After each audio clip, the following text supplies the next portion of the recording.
Hurry up, 5 minutes. 5 minutos.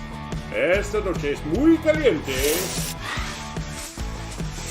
Hey, download your TikTok app today so you can have Chinese spyware in your house for free. You go down! Give me money! Fucking future! We're talking about a fat ass and everything, yeah. I said loud ass. It's like I took a poop and it was one of those painful ones that brings a tear to your eye.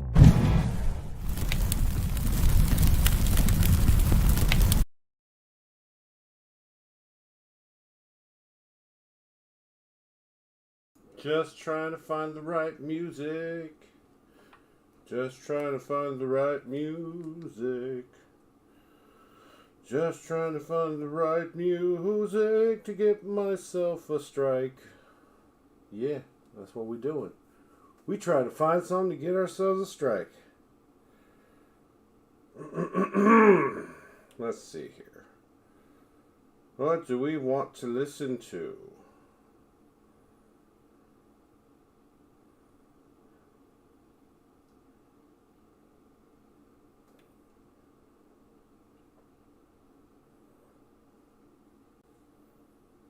Yeah. Oh, that's beautiful.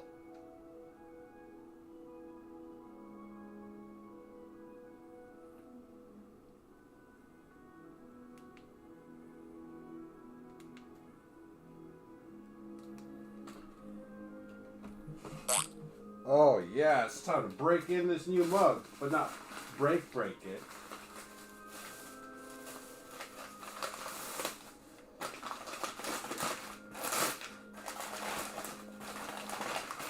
Oh, Jesus Christ. I almost dropped it.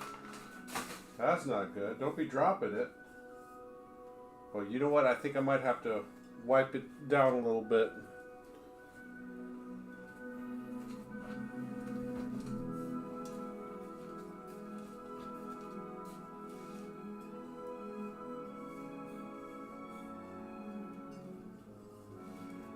Although dust does build character.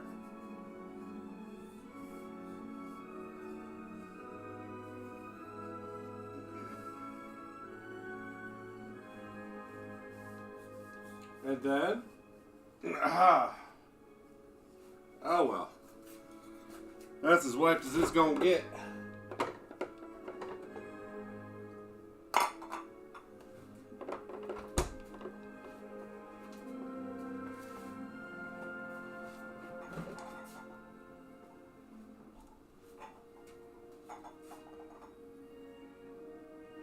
What are we gonna have today?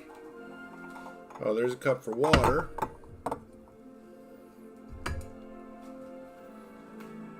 I'm on it, man. I'm on it.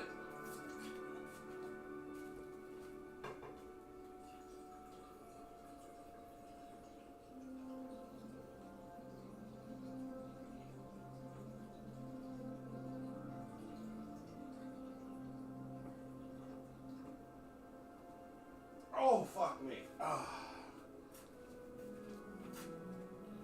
You're right, it is early. I'm working on it. Where's my book? My book is right here. We back on this? Yeah. Yeah, we is. That we be. Oh. Good morning. Hiya. Ooh. Wait, we're definitely not drinking Sweet Home Alabama. What are we drinking? Oh, some Bullet. Okay. We like Bullet, right? You like Bullet? You can't have Bullet. You're not old enough. No, you can't have any. It's not for you. It's not for babies. It's probably not for adults either, but here we are. Where are you going? You leaving me?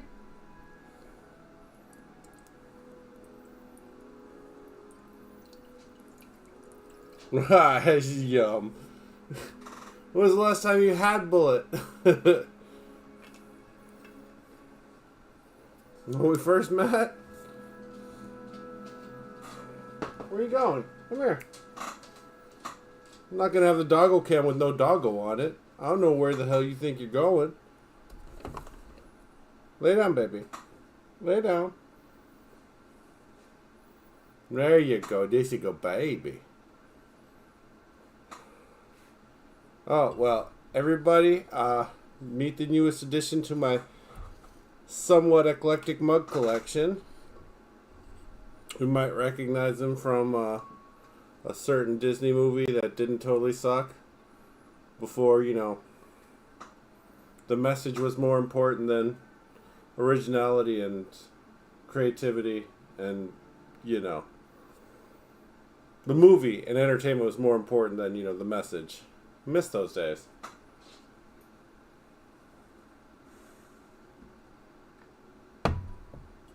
Ooh. Oh, that Books a Million. That Books a Million patina. I can taste myself getting smarter. Is that how that works? You did a good job, Roxy. You moved up in a direction where I don't have to put my feeties on display. Lord knows how long you'll stay in this position, but you're here now. Can you hear the music at all? It's really low right now. But I don't want to compete with the la musica. Meow, meow.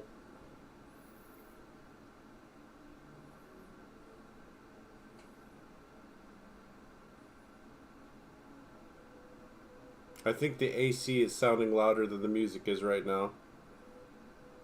Probably. So, forgive the hat, but, you know, my hair is an absolute mess, so we're just trying to mat it down as best as possible.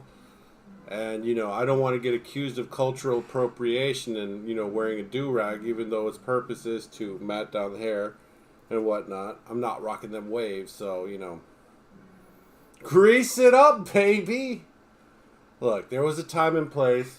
It was called the 1950s. Those were called greases, okay? I ain't greasing it up. Oh, Sealark, meet the newest addition to the eclectic mug family. Oh, yeah. It's Chip. They got a big-ass chunk missing out of him. It was donated by Sarcastic RN2213. No. Books and bourbon shall go on.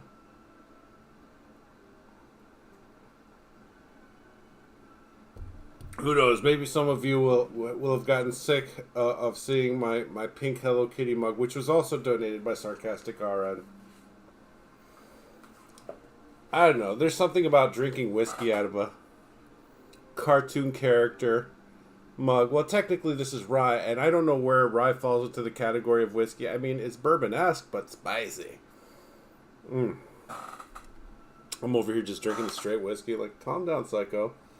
I ain't trying to pass out by 10. Well, maybe I am. You don't know me. Sealark, did you manage to see the finished product? Or you want me to send you the little music video that I made? I think you saw it, but I don't know. Oh! Well, we definitely missed some spots on QC. This mug should have been discounted. Chip actually has chips. Oh, thanks, buddy. I'm glad you saw it. I mean, I did it for Alex specifically, but I did it for you guys. I did it for the stream. We had an impromptu early Bobby Ross Wednesday on a Monday. What's next? Books and bourbon every day? Whoa, easy now. Whiskey's too expensive for me to do that.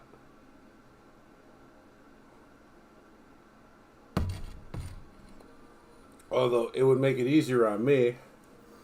I'd just be like, oh, well, gotta need a new liver. Ear? That's my ear. You me. She is having none of it. And it's okay. You can have none of it, baby girl. Just remember, you live or die, my word. Oh, what? I don't know. I don't know what that means. This is not alcoholism, because alcoholism belongs to alcoholics, and alcoholics go to meetings. I, on the other hand, am just a high-functioning, clean-cut drunk. That's right. That's all you need to know about me. No, I'm not a drunk, but I do get a little extra on Tuesdays. Why Tuesday? I don't know. Tuesday seemed like the day. Right? I don't need tips. Dude, I've been to AA and there's some really sad stories. And it's like you lost your job, you lost your family, you lived out of your car for a while until that got impounded. At what point? Yeah, I mean, you know, sometimes you need a reason to drink, and it's just like the more you drink, the more you need the less reasons you need because you're just creating your own reasons to keep on drinking. It's a vicious cycle, man. Like I said, there's some pretty sad sob stories. So if you're ever feeling bad about your life, just go to an AA meeting or two and listen to some of those stories. It might make you feel better. And now I'm finally starting to understand, old boy in Fight Club, going to those emotional support meetings so he could cry his eyes out so he could sleep like a baby. But nah, Cops is still, you know. But if anybody can find it, there's this movie called Run, Ronnie, Run. It's like an episode of Cops, but with just based around one guy, and he hits the best of Cops. Like, you know, runs into a house, and they find him in the linen closet sleeping on a shelf. It's like, I live here. I was sleeping. What's going on? Like, just hilarious. It's starring one of the guys from Mr. Show from HBO from back in the day. The guy who played Tobias Funke in Arrested Development. Love that show. And if you like goofy comedies, Arrested Development should be right up your alley if you haven't seen it. And, you know, they got bought by Netflix and they made another new season. And it's just like, yeah, and that was almost 10 years ago? Fuck. Oh, yes. Waffles. Cheers.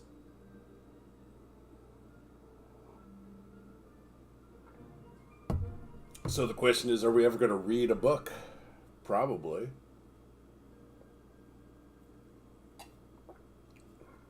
Maybe, perhaps. Oh, are we going to read a book, Roxy? Huh? Huh, you big-eared, you bat-eared shit?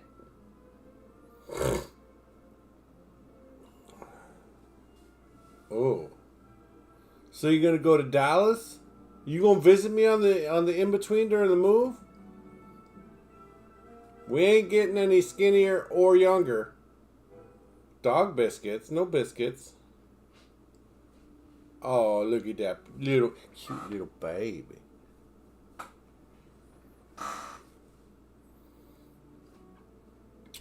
There seems to be a chip missing from my new cup. I mean, it's not really a mug, is it? It's a cup.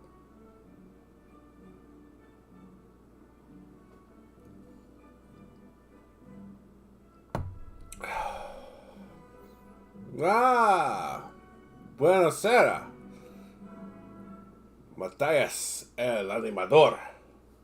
Welcome to another lovely episode of Books and Bourbon. Although I think I titled tonight's stream Blurred Reading, which, at the rate I'm drinking right now, it's going to be blurred sooner than later. No tacos on Tuesday night. That's during the day. Nighttime is the right time for the El Whiskey. That's the whiskey in English. Oh my goodness. I thought that said shithole. Chapter 8. Moses Sithole. Or Sithole. I don't know. The Friday Night Funkin'. Okay. No comprendes. Am I gonna do gameplay? What, gameplay your mod? I don't understand. Ooh, chicken cock sounds nice, but I'm having some some bullet rye right now, so I'm okay. I'm okay. But I've drank more than I've read, so perhaps we shall get to the gettin' while the gettin's good. What do you think, Rox? Yeah, okay, sounds good. I guess we gonna read. Unless you guys want to just sit here and keep on chitty-chatting. We're gonna do that? So I woke up at like 6 o'clock this morning, and I finished the painting. I'll post it in Discord, Cheetah, in case you didn't catch the end of it. Oh, wait. You didn't see the finished product because, you know, social media and whatnot. Anyways. On Sunday, 18th December 1994, word began to spread through the South African township of Atteridgeville that police had shot the Cleveland Strangler. The man, who had already confessed to murdering 15 women in a suburb of Johannesburg, was also the prime suspect in the investigation to find the Atteridgeville Strangler.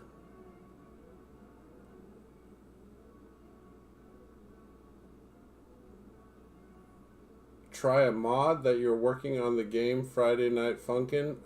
Will this be on Friday night? Or is there a game called Friday Night Funkin'? Oh, it sounds like a dirty adult game. Who is believed to be responsible for several murders in the Pretoria area. Soon the same man was linked to an attack in Boksburg. He was soon dubbed the ABC Killer by local media as he began his career of violence in Atteridgeville, moved on to Boksburg, and was finally arrested in Cleveland.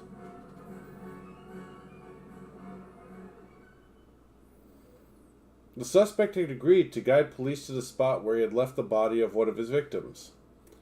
His ankle chains had been removed to allow him to traverse the rough ground, and his handcuffs taken off to allow him to retrieve the personal belongings of his victim from nearby bushes. This allowed the prisoner to make a desperate attempt to escape. He knocked one officer to the ground with a tree branch and fled. The police officer later stated that they shouted warnings as they pursued him, but he failed to stop. They shot him in the head. He died in hospital sometime around 5 p.m. the same day. The news media were unanimous in their condemnation of the police's handling of the event, but divided over the eventual outcome. Some thought justice had been done, albeit in a rudimentary fashion. Others spoke of conspiracy and cover-up, suggesting that the man gunned down may not have been the serial killer who had terrorized 3 districts of the country for the past year. On 13 February 1995, those fears proved to be well-founded. The body of 22-year-old Nelsiwe Langa was found, strangled with her own underwear, the grim signature of both the Cleveland Strangler and the Atteridgeville Strangler. If David Selepe... Don't be posting outside links, Sam Matthias. We'll have to talk about this more later. I don't even know how DMs work on the YouTubies. Banana! Wait, the game is called Banana? Shit. If David Selepe, the man police had shot, really had killed the women in Cleveland, then a copycat killer was now on the loose. Or perhaps even more chillingly, the real Atteridgeville Strangler had been out there the whole time. Banana? A new beginning in South Africa.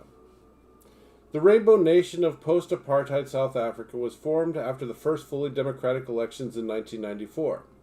Nelson Mandela, the previously jailed president of the African National Congress, was elected president of the country. A nation riven by racial violence looked towards the future with hope and optimism. Those who were poor,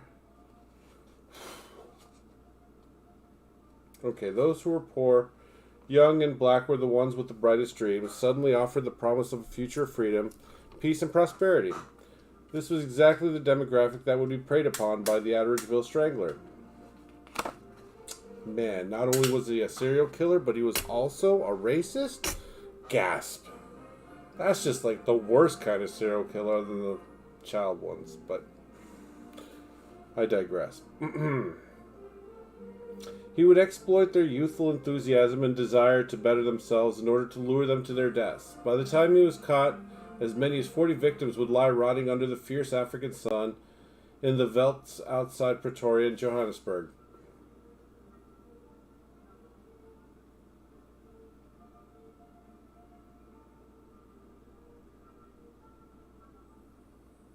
See, I'm still no comprendes. Tu habla una mod.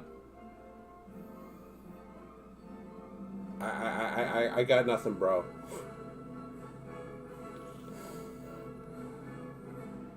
We can try, but I have no idea.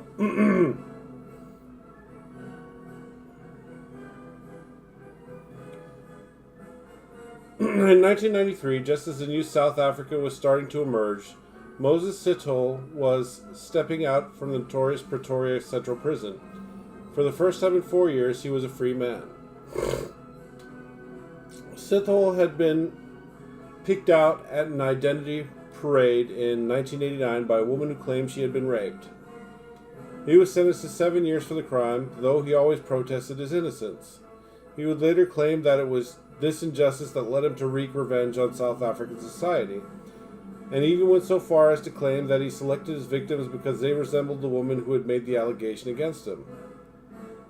Upon release, he founded a charity called Youth Against Human Abuse, an organization ostensibly dedicated to reuniting orphan children with their families.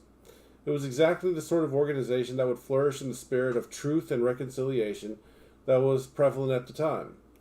Sithole himself could have been a poster boy for the vibrant new nation, handsome, intelligent, and impeccably dressed. He was attractive and charismatic, and even whilst behind bars in Pretoria prison, he was attracting the attention of young women. He met his future wife through a fellow prisoner. Soon she was a regular visitor. As soon as he was released on parole, he moved in with her in Soshanguve, Pretoria. They would marry 3 months after the birth of their daughter, Bridget.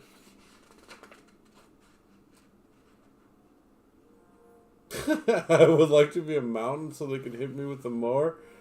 I'm extra confused. Okay? To the outside world, then, Sithole was a fine, upstanding citizen. Oh, bless it. Why? This is not a classical song. I cannot stand. They're like, well, since it was played by an orchestra, it's a classical song. The song may be a classic, but it's not a classical.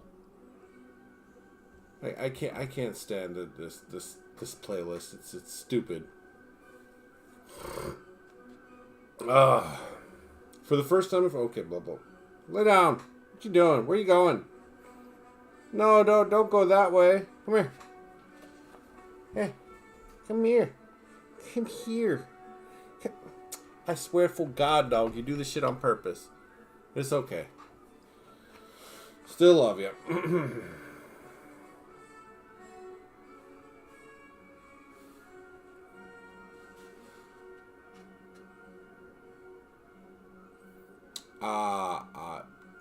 Okay. No, nobody's going to drink you, Matthias. To the outside world, then, Sithole was a fine, upstanding citizen.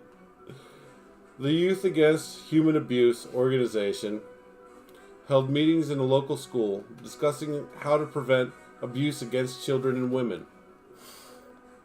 On business cards and other official forms, Sithole gave his sister's phone number in Wattville, Atteridgeville as a contact number. Anyone who rang was greeted by the voice of a well-spoken female who dutifully passed on messages to Moses. They were left with the impression that they had spoken to a secretary, further enhancing the killer's claim that he ran a legitimate and trustworthy organization. Nobody but Sithole himself knew that he harbored a murderous grudge against young black women and that beneath the respectable exterior lurked a cold-blooded killer. Oh, by the by, before you guys, jump to any conclusions, this is what Moses Sithole looked like, okay? That's just... It's a man that's full of hate right there. I mean, I don't see that, but, I guess he was. Pizza? Yo quiero pizza. Oh, on 16 July 1994, South Africa's Brixton murder and robbery unit first came to realize that a dangerous predator was at work in their area. The body of an 18-year-old schoolgirl was found with messages written on her inner thighs. In black ink, her killer had scrawled, "Shia Beach, and I am not fighting with you, please." Then on the other thigh, "We must stay here for as long as you don't understand." They interpreted Shia Beach as in the ocean beach. She was a bitch. And the last line to be an ominous warning that there would be further victims if the killer was not caught. They would turn out to be right on both counts. Villain? Being? I have no idea. What is Alive about? The 10 Worst Serial Killers. That's the book I'm reading, and right now I'm reading about Moses Sithole, or I don't know. That's the current person I'm reading about. Oh, the Cleveland murders. Cleveland is an industrial suburb of the East Johannesburg, the largest and most prosperous city in South Africa. It lies on the main M2 freeway and close to the train stations of neighboring Harriotdale and Geldenhuis. In between the residential area, Johannesburg's urban sprawl is here increasingly punctuated with wastelands and fields that are only rarely visited. Not safe for work. I use adult language. You know, I say things like mierda and carajo and pinche and, you know, so on and so forth. I say the naughty words. I'm a chico malo. I'm a bad boy. I use bad words. It was in these areas that the first bodies were found. By September, 8 had been discovered. All women, all young, all smartly dressed, and all black. 3 had been found in the same location, as if the killer were reclaiming that spot anew each time a body was removed. In October, a further body was discovered near Geldenhuis train station. The police immediately noticed that this, too, was the body of a young black female. Even more apparent. No problemo. Buenas noches. Have a good night. Each woman had found strangled by an item of her own clothing. Most had their clothes pulled up or down to expose their breasts and genitals, and had underwear stuffed into their mouths or placed over their faces. It seemed highly likely that a single perpetrator was responsible for all 11 murders. The Brixton police called in Mickey Pistorius, South Africa's first ever psychological profiler, to help. She had just finished working on an investigation into another serial killer, the so-called Station Strangler, Norman Afzal Simmons. He had been arrested in early 1994 and later been convicted of the murder of 22 boys in the Western Cape area. In the Cleveland case, Pistorius concluded that the suspect for whom the police were looking was a black male in his mid-20s to early 30s, and that he was probably attractive and had access to an expensive car. She also told him that he was intelligent and likely to be following media reports on the investigation. In light of this, the police made a direct appeal to the killer at a press conference in mid-October, asking him to hand himself in. They also requested... Well, thank you. Muchas gracias. Buenas noches. I'll be okay. They also requested help from the public in identifying the victims and providing information on any possible suspects. A reward of R200,000, around 20,000 pounds or $32,000, was also offered in return. Partly as a result of the press conference, many of the Cleveland victims were identified. They were all young women from respectable homes, and most had jobs or were in full-time education. A teacher, a nurse, a cashier. Ay, Dios mío. Many came from the Pretoria or the surrounding area, leading the police to look more closely at recent murders in and around that city, about 50 miles from Johannesburg. Although the locals call it Joe Big. Two women had been found by a cattle watcher in a field, both neatly dressed and strangled with their own clothing. By talking to friends and families of the victims, the police began to build a picture of their last known movements. In November, the body of 24-year-old Rafiwe Amanda Mokale was discovered by the M2 freeway in Heriotdale. Her tragic death would give the police their first breakthrough in the case. On the day before she disappeared, Rafiwe, a fashion design student, had made an appointment to meet a man about a job opportunity. She had spoken to him in Pretoria, where she went to college, and witnesses were able to describe what he looked like. Several had been approached by the man with the same job offer, so police were confident the identikit they later released to the media was accurate. He was a black male aged 25 to 30 years old who spoke Zulu. He had openly approached numerous women in the Pretoria area, so was evidently not overly concerned about being seen. The police knew what he looked like. The hunt was on for his name. Several more bodies were identified, and the employer of one of them, 32-year-old Joyce Sakane Mashabela, received a curious phone call 5 days after she went missing. A man identifying himself as Moses Sima claimed to have found her identity papers whilst out walking through a nearby veldt. The employer passed on the name and address of the caller to Joyce's family, who visited him in order to retrieve the documents. The man was adamant he had nothing to do with her disappearance, and the matter was not pursued. I mean, I did not do it. Okay, cool. We'll just leave that one alone then. You have all her paperwork and identity stuff, but, it's fine. Waffles. Am I drinking whiskey faster because it's coming out of a chip mug? Because there's big old chip missing out of it, right?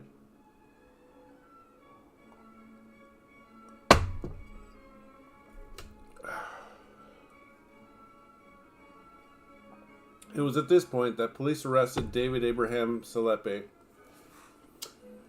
the man they would later shoot and kill. He appeared to be a strong suspect. Not only did he match the psychological profile, but he also lived in the area and had a job teaching female students.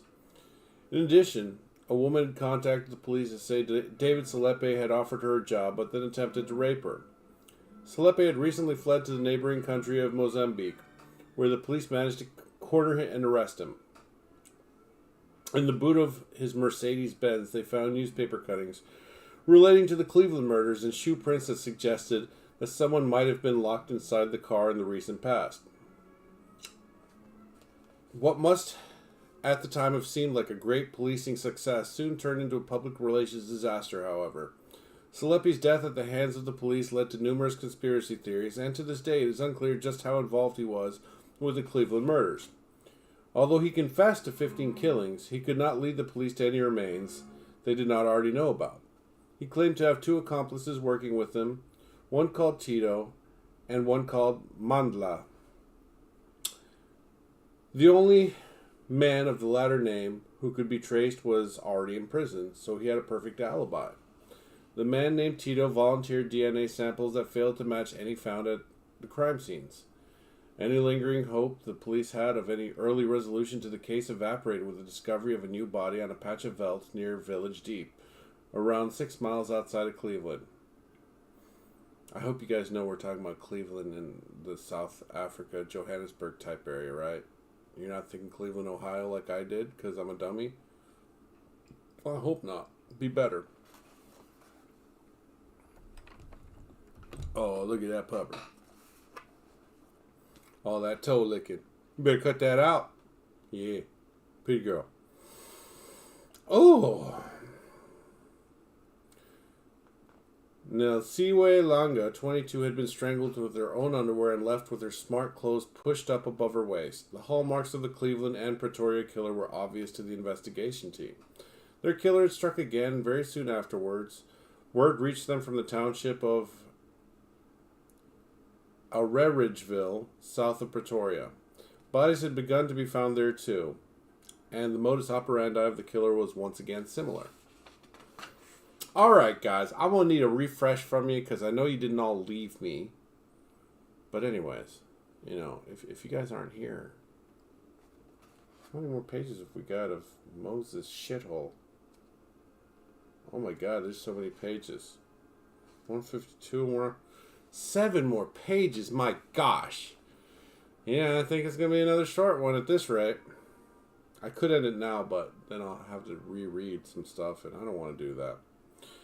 The Atteridgeville murders. See, it's Atteridgeville, but they wrote Erroridgeville. Apparently this guy didn't have an editor. They're just like, it's fucking fine. Let's just keep on going. I tried to pronounce it the way it was written. My vision isn't blurry yet, but I'm working on it. 8 new corpses were found in the 6 months after the death of the chief suspect in the case, David Salepe. All but one were young black females, and all were found in the Atteridgeville area. The exception was 2-year-old Sibusiso, bear with me, Ndlang Mandla. Ndlang Mandla. Fuck, say that ever. Whose body, it's Ndlangamandla. Fuck. Anyways, was found in close proximity to that of his mother, Letta. The young mother had disappeared earlier in April after going to meet a man in Pretoria about a job offer. Having no one to look after her son, she took him with her. The pathologist could not determine how Sibusiso died, or whether his death came before or after the death of his mother.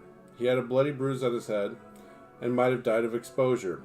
It could not be ruled out that he had seen his mother being killed and died wandering, cold and frightened, through the field where her body lay. The 9th victim was discovered in nearby Rosslyn.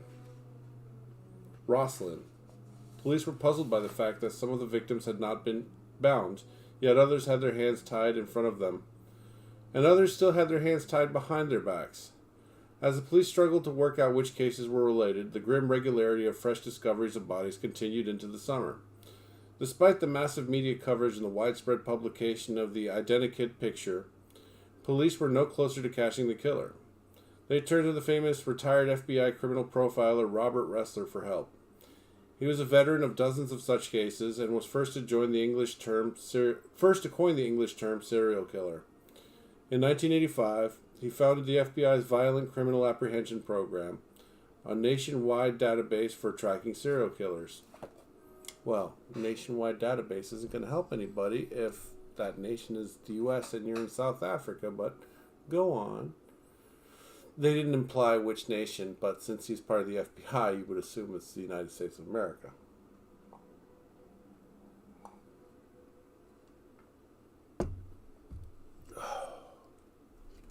Well, that tastes like some rye right there. Why is it so spicy?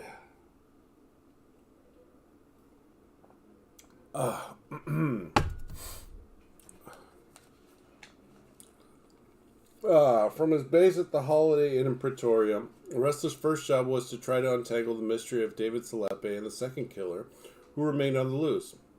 His conclusion was that Salepe was responsible for some of the Cleveland killings, but worked with an accomplice who remained at large and was now killing women in the Atteridgeville area. Ressler later spoke at a press conference at which he outlined his thoughts about the killer. He was avidly watched by Moses Shithole.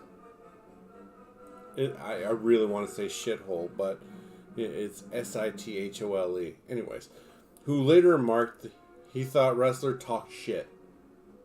He talked a poo-poo.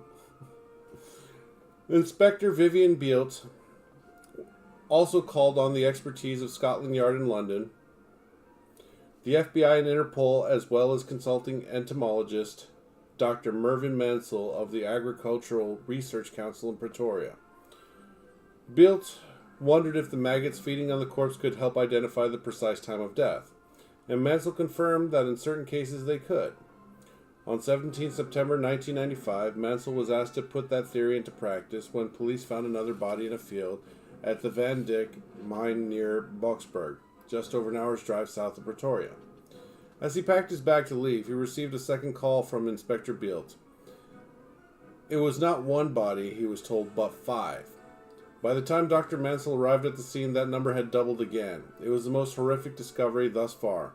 A mass grave of young women in various stages of decomposition, some of them left just feet apart. That's a busy beaver right there. Jesus. The Boxberg murders. Some of the bodies were severely decomposed with clusters of maggots the size of melons swarming through their flesh. Others were relatively untouched, showing that they had left fairly recently. On the jeans of one of the victims were stains that showed that she had wet herself in terror. It is probable that the killer led her on a horrific tour through the field of corpses before delivering her to the same fate as the others. The revelation of the discoveries at Boxberg led to a renewed media frenzy, during which even President Nelson Mandela visited the crime scene to appeal for the public's help. There was speculation that the murders might be linked to black magic and human sacrifice because various candles, mirrors, feathers, and knives were found close by. A man called Absalom Sanguini, who lived in a caravan in Boxberg, came forward to say he had seen a man lead a woman into the field and even warned him that the path led nowhere, but admitted that he hadn't got a good look at the man's face. I mean, thanks for the warning, pal. That's exactly what I was looking for. Kind of thing. By accurately dating the times of death of the victims, a pattern began to emerge of the killer's behavior, placed in order of death rather than in order of discovery.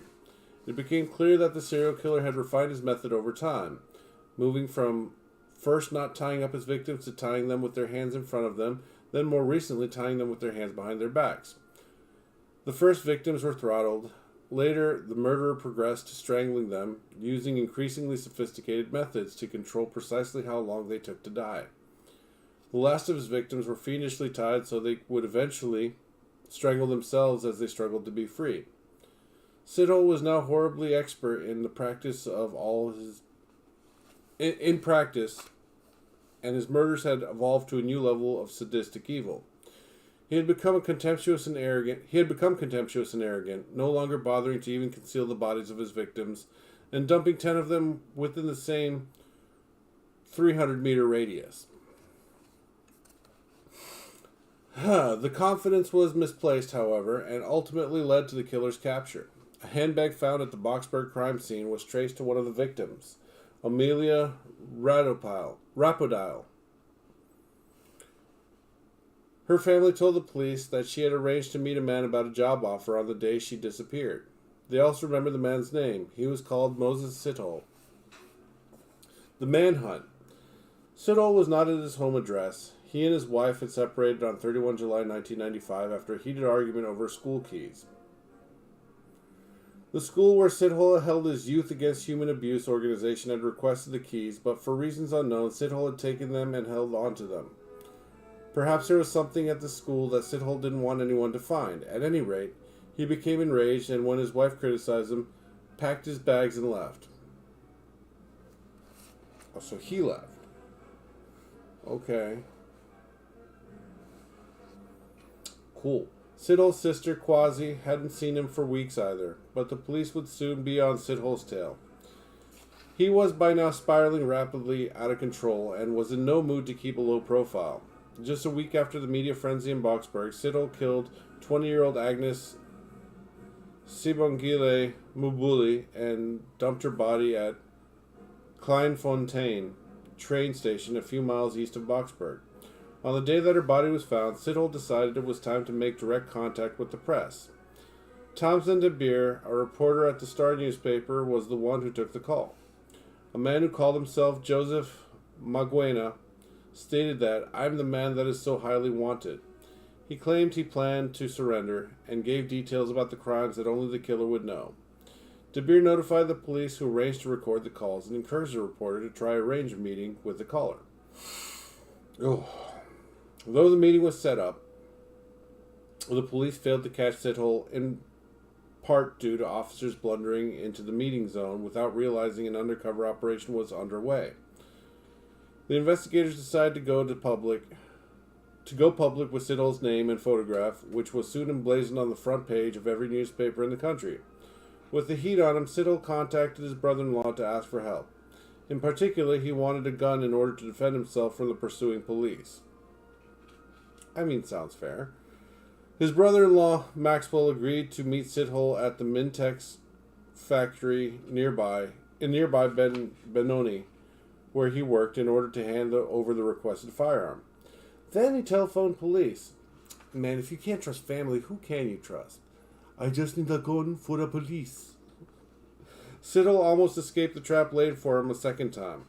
Inspector Francis Muloveji was posing as a security guard when Sithole approached the Mintex factory gates and asked to see Maxwell. The two other guards, who were unaware that Muloveji was not the new guy on the job, ordered him to go and fetch the worker.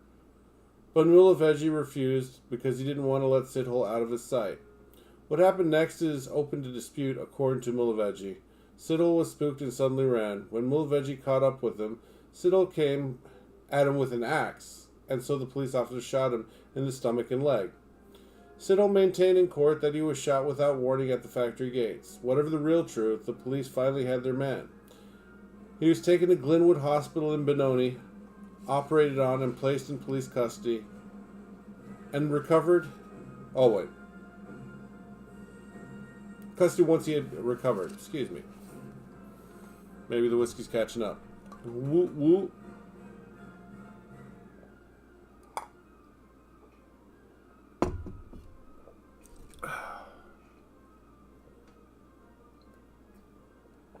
On 21 October 1996, a crowded Pretoria Supreme Court watched with horrified incredulity as the video of Sithole's confession was played. Relaxed, suave, dressed in a red leather hat, he munched an apple whilst he spoke in a casual manner about murdering innocent young women. The conversation was recorded by 3 fellow inmates who hoped to profit from providing such valuable evidence. In an hour-long self-righteous soliloquy, dragging on a cigarette, Sithole explained how he lured women to remote spots and then killed them in revenge for the injustice he perceived had been done to him by society. He showed absolutely no remorse. The prosecution called witness after witness to testify that Sithole had in fact committed rapes for which he was never charged.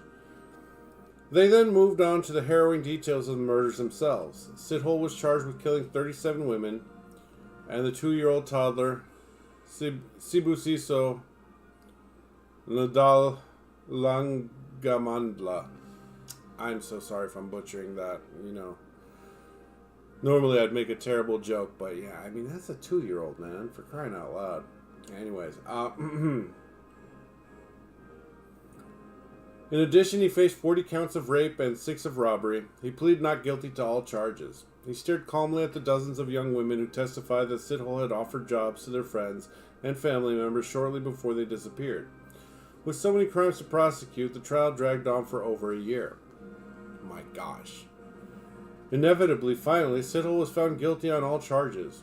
The judge was the notoriously hardline Mr. Justice David Curlewis, who lamented that he could not pronounce a death sentence on Sithole. The Rainbow Nation had declared such sentences unconstitutional the previous year. Instead, Sithole was given a record 2,410 years in prison. He would, the judge added dryly, be eligible for parole in 930 years. Okay. It was later revealed that Sithole was HIV positive, and at the time of his arrest, it was estimated that he would only survive another 8 years. As a prisoner in the New South Africa, however, he is entitled to free medical care, and his health to date has remained good. He was moved from the maximum security C-Max wing of Pretoria Central Prison to Sun City Prison south of Johannesburg, and from there to a private facility in Manguang, Free State in 2012. Sithole appealed against that move on the grounds that it would inconvenience him and disrupt his university studies. Judge Matilda Masipa remarked, "Your application as it stands has no merit and is dismissed." In the Sesotho language of his current place of incarceration, Manguang means place of cheetahs. You hear that? Manguang, place of cheetahs.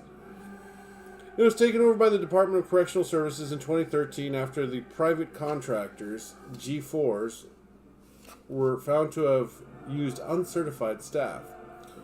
Prisoners alleged that they were subjected to forced injections of antipsychotic drugs and electric shock therapy by teams of wardens nicknamed ninjas. South Africa's Mail and Guardian paper summed up the prison up as a private hell. Shithole has more than 900 years left to serve there.